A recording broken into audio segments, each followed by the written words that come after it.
बच्चों, कैसे हैं आप लोग। बच्चों, आज आपका एग्जामिनेशन पॉइंट ऑफ व्यू से एक इम्पोर्टेंट टॉपिक मैं लेके आया हूँ जिसका नाम है मिश्र धातु।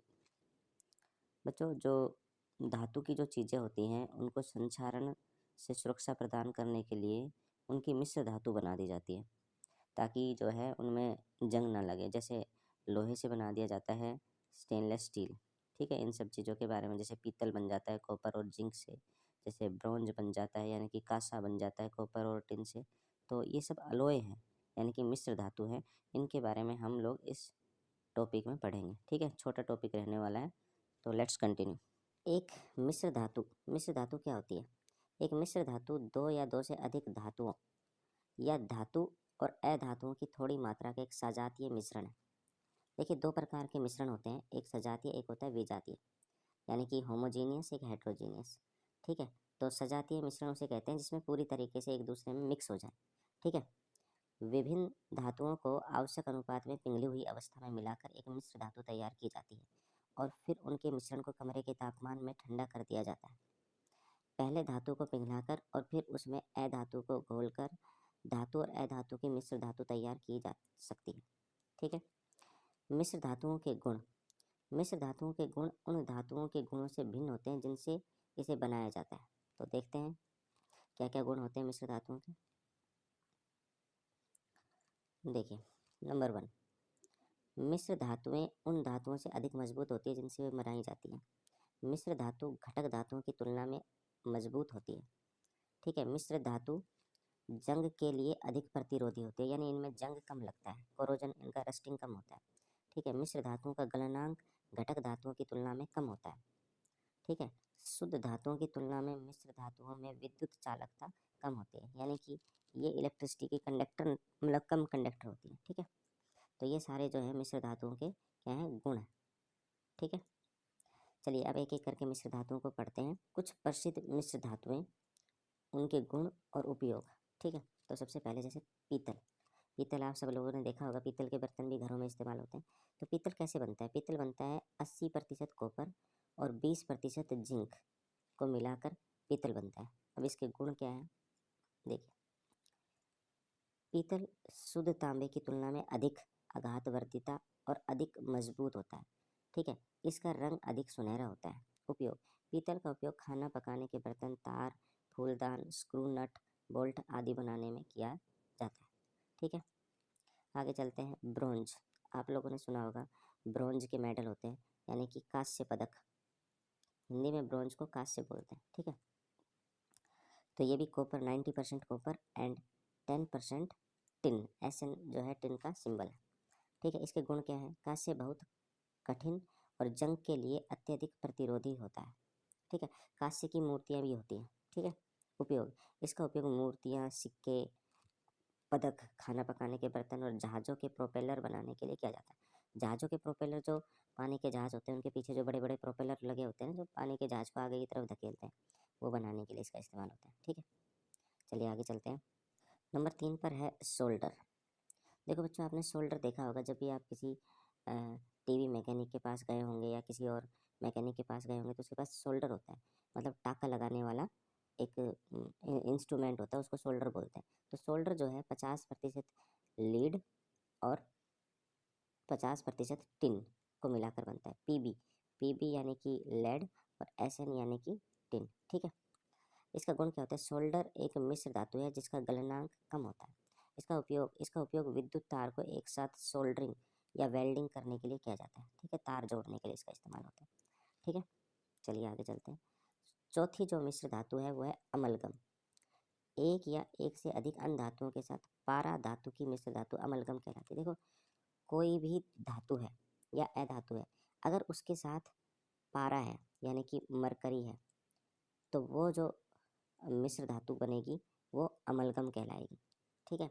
एक या एक से अधिक अन्य धातुओं के साथ, यानी कि एक धातु है या एक से अधिक धातु है, अगर उनके साथ मरकरी का कम्बिनेशन किया गया है, ठीक है, यानी कि पारे को मिक्स किया गया है, तो वो जो मिश्र धातु बनेगी वो अमलगम कहलाएगी, ठीक है। चाहे अब कोई भी दूसरी धातु में कोई भी हो, ठीक है।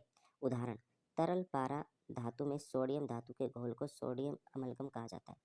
दंत चिकित्सकों द्वारा दांतों में भरने के लिए पारा, चांदी, टिन और जस्ता से युक्त अमलगम का प्रयोग किया जाता है। ठीक है, का उपयोग किया जाता है। देखिए, जो दांत के डॉक्टर होते हैं, दांतों में जब कैविटी हो जाती है तो बोलते हैं ना कि दांतों को फिल करना पड़ेगा। तो फिल करने के लिए जिस अमलगम का इस्तेमाल किया जाता है उसमें मरकरी, चांदी, टिन और जस्ता मिला होता है। ठीक है, चलिए आगे चलते हैं, देखते हैं 5वें प्रकार के मिश्र धातु। अगले मिश्र धातु है डोरेलियम या डूरालुमिन। ठीक है, ये एल्युमिनियम, कॉपर और मैग्नीशियम और साथ में मैग्नीज को मिलाकर बनती है, यानी कि 4 चीज़ों को मिलाकर बनती है। एल्युमिनियम, कॉपर, मैग्नीशियम और मैग्नीज। ठीक है, अब आप इसके गुण भी देख सकते हैं। एल्युमिनियम धातु हल्की होती है लेकिन मजबूत नहीं, लेकिन एक मिश्र धातु डूरालुमिन हल्का और मजबूत भी है। ठीक है, एल्युमिनियम धातु क्या होती है, सिर्फ हल्की होती है पर मजबूत नहीं होती। लेकिन अगर डूरालुमिन बन जाए तो वो हल्का भी होता है और मजबूत भी होता है। इसका उपयोग वायुयानों के शरीर के पुर्जे, यानी कि वायुयान जो हवाई जहाज होते हैं उनके पुर्जे बनाने में, अंतरिक्ष जो उपग्रह होते हैं उनके पुर्जे बनाने में, रसोई के बर्तन जैसे कि प्रेशर कुकर आदि बनाने में इसका इस्तेमाल किया जाता है। ठीक है, चलिए आगे चलें। अगली जो मिश्र धातु है वो है मैग्नीलियम। ठीक है, एल्युमिनियम और मैग्नीशियम से मिलकर बनती है मैग्नीलियम। ठीक है, मैग्नीलियम मिश्र धातु हल्की है और फिर भी बहुत कठोर है, यानी कि ये मजबूत भी है। इसका उपयोग बैलेंस बीम और लाइट इंस्ट्रूमेंट बनाने के लिए किया जाता है। ठीक है, अगली जो मिश्र धातु है वो है स्टील। देखिए, स्टील जो है वो आयरन और कार्बन इसमें मिलाया जाता है 0.1% से 1.5%। ठीक है, गुण, स्टील कठोर और मजबूत होता है। इसमें लोहे की तुलना में कम जंग लगती है, यानी कि इसमें जंग भी कम लगता है। इसका उपयोग कीले, पेच, गर्डर, पुल तथा रेलवे लाइन आदि बनाने में इसका इस्तेमाल किया जाता है। कील बनाने में किया जाता है, पेच बनाने में, बड़े बड़े जो गार्डर होते हैं ना, ठीक है, और पुल बनाने में, रेलवे लाइन बनाने में इसका इस्तेमाल होता है। अगला जो है वो मिश्र धातु है स्टेनलेस स्टील। स्टेनलेस स्टील जो है वो 70% लोहा, 17 से 19% क्रोमियम और 7 से 9% निकल से मिलकर बनता है। स्टेनलेस स्टील मजबूत, सख्त होता है और इसमें जंग बिल्कुल नहीं लगता। इसका उपयोग खाना पकाने के बर्तन, चाकू, कैंची आदि बनाने में इसका इस्तेमाल किया जाता है।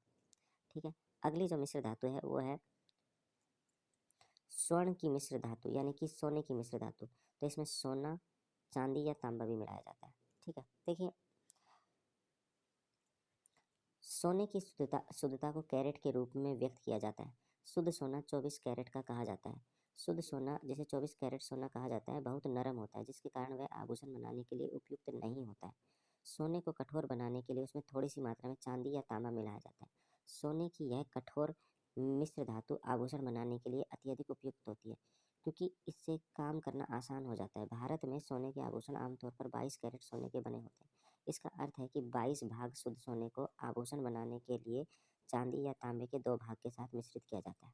देखिए, सोने का जो शुद्ध रूप होता है ना वो 24 कैरेट होता है, लेकिन 24 कैरेट सोना जो है वो बहुत नरम होता है, जिसकी वजह से ना तो हम उसके आभूषण बना सकते हैं ना कोई और चीज़ बना सकते हैं। इसलिए हमेशा 22 कैरेट सोना जो है वो इस्तेमाल किया जाता है आभूषण बनाने के लिए। तो उसको जो है किसके साथ मिश्रित किया जाता है, चांदी या कॉपर के साथ, यानी कि तांबे के साथ। ठीक है, चलिए अगली मिश्र धातु हम देखते हैं। अगली और लास्ट मिश्र धातु है कॉन्स्टेंटन। इसको यूरेका के रूप में भी जाना जाता है। ये 55% कॉपर और 45% निकल से बनता है।